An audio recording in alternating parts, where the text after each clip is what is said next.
This is a summer special episode of Proper English and is brought to you by Nouns, Verbs and Adjectives.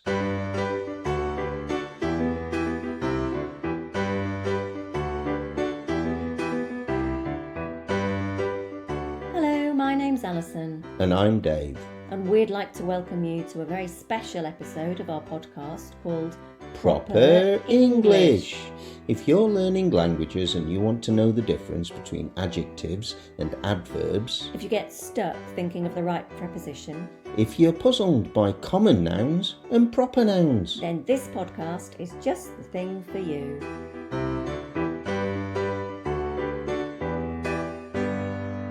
well, something exciting's happening today, isn't it, Ali? Oh yes, we're on location, especially so that we can meet a special guest, our friend and Portuguese teacher, Emma. Hello, Hello, Emma. Hi, Dave and Ali. So, tell the listeners a little bit about yourself, Emma, and why we're here with you today. Okay then. Well, I'm a language teacher, both of English and Portuguese, and my star students, you two, Dave and Ali, have kindly agreed to collaborate on making a podcast to demystify the basic grammatical terms that many language learners mix up for one reason or another. From my experience, both as a language learner and teacher, knowing these terms is incredibly helpful and is something everybody can do. And you have a great analogy about learning to drive, don't you? Yes, Alison. You see, both learning to drive and learning a language have theoretical and practical aspects, both important but very different.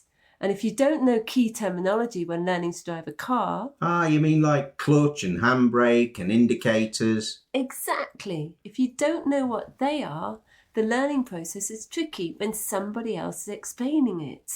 So with language, nouns, adjectives and verbs and so on are like the clutch and the brake. Yeah, but you don't need to know the inner workings of a car to drive it, like the alternator head gasket and stuff. In the same way, you don't need to know all the intricate grammatical terms, things like the oblique complements, the transient verbs, etc., in order to be able to drive the language. I'm still puzzling over what an oblique complement is. So am I, Dave. When you find out, you can tell me, okay? Okay. Yeah, it's like being nice, but not being nice at the same time. Okay.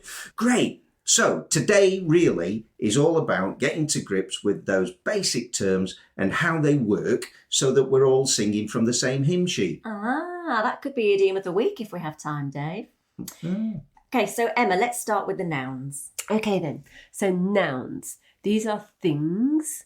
They can be concrete, real. For example... Car, dog, book. Yeah.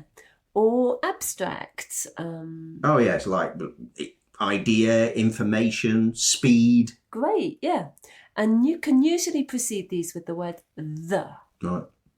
And also we've got another category called proper nouns, like proper English, which are capitalised. Words like Dave, Hello. England, London. And in English, most nouns can become plural. Great. So that's nouns introduced. So what do we need to know about verbs, Emma? Verbs. Now, these are doing words that are the actions of every sentence. So like walk, run, eat, work. Yeah, they can be an action that's not visible. Well, so like think, because you can't see people thinking.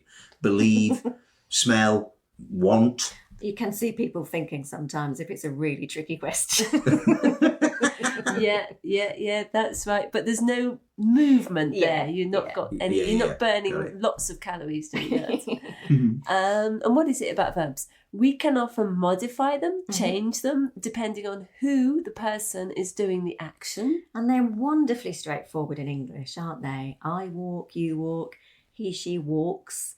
We walk, they walk. Yeah, walk in the park. So unlike many other languages which modify them for each person, and we also in English modify them, change them to show the time, the tense. So walked, ran, eaten, working, to show past or present or future. That's it, you've got it. Right. Now I like a well-used adjective. Tell us about those, Emma. Okay, so adjectives describe nouns. So words like red, good, big, useful, great. And when they go with a noun, in English they go before it. So I end up with red car, good dog, empty bag.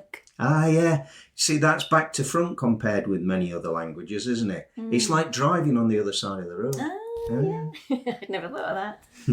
And do the adjectives and the nouns always go side by side? Not always. We can separate up the nouns and the adjectives and say things like the book is big. The idea was useful. But we're still clear about what we're describing. And we can use more than one adjectives together.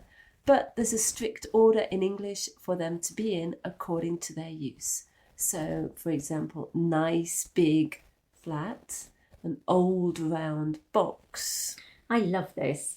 And nobody teaches us as native English speakers about this order. We just know from growing up with the language.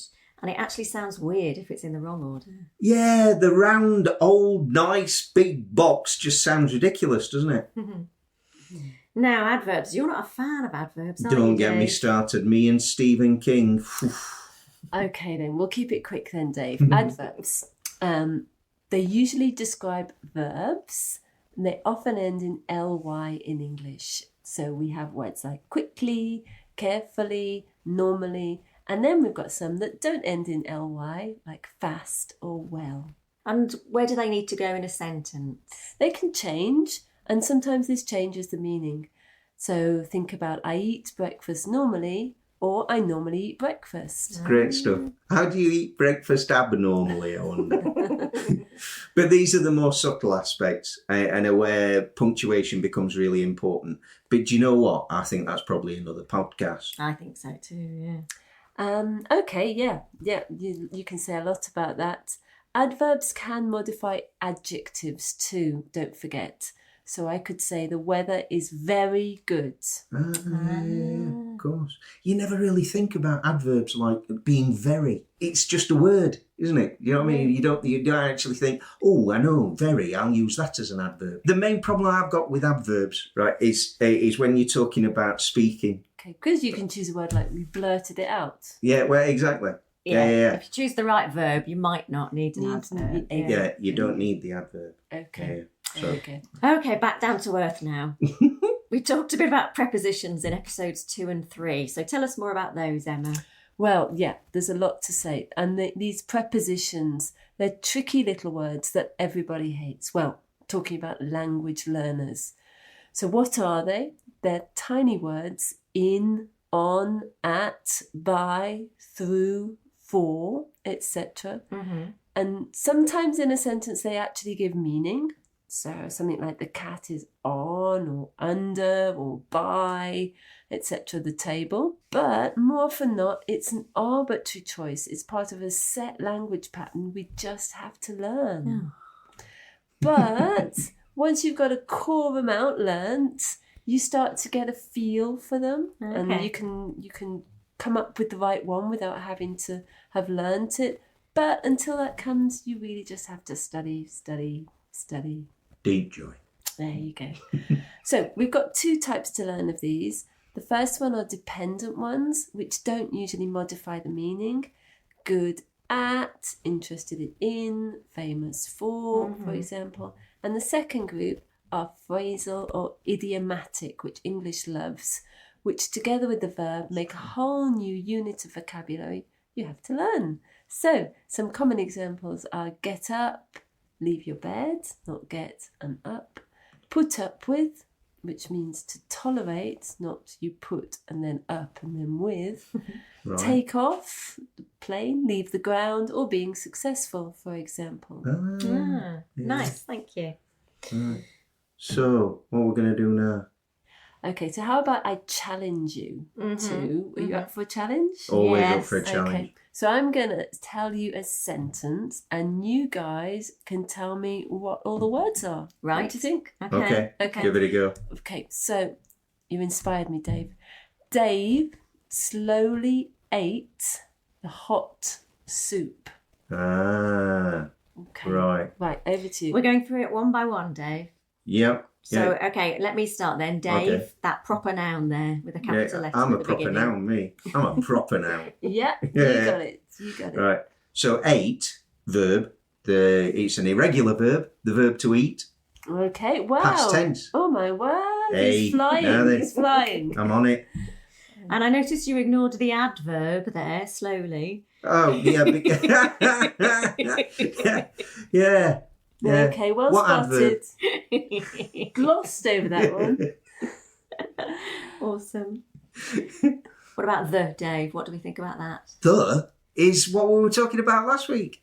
It's the definite article. Okay. Oh, good for you. So hot. Hot. Well, that goes with soup, doesn't it? So it's describing the soup. So Yeah, it's which is the a noun. adjective. All right. Yeah. Adjective. And then what did you just say about the soup? It's a noun. Are we right, Emma? Yeah, you are. Well, I did say you were my star student. You so absolutely there you did. go. And we've just proved it You to have. everybody. Yeah. Yeah. Well done. Aw, Gold star. excellent. 10 out of 10. English as a first language. Oh, Emma, it's been really nice having you on the podcast today. Thank you so much for coming along.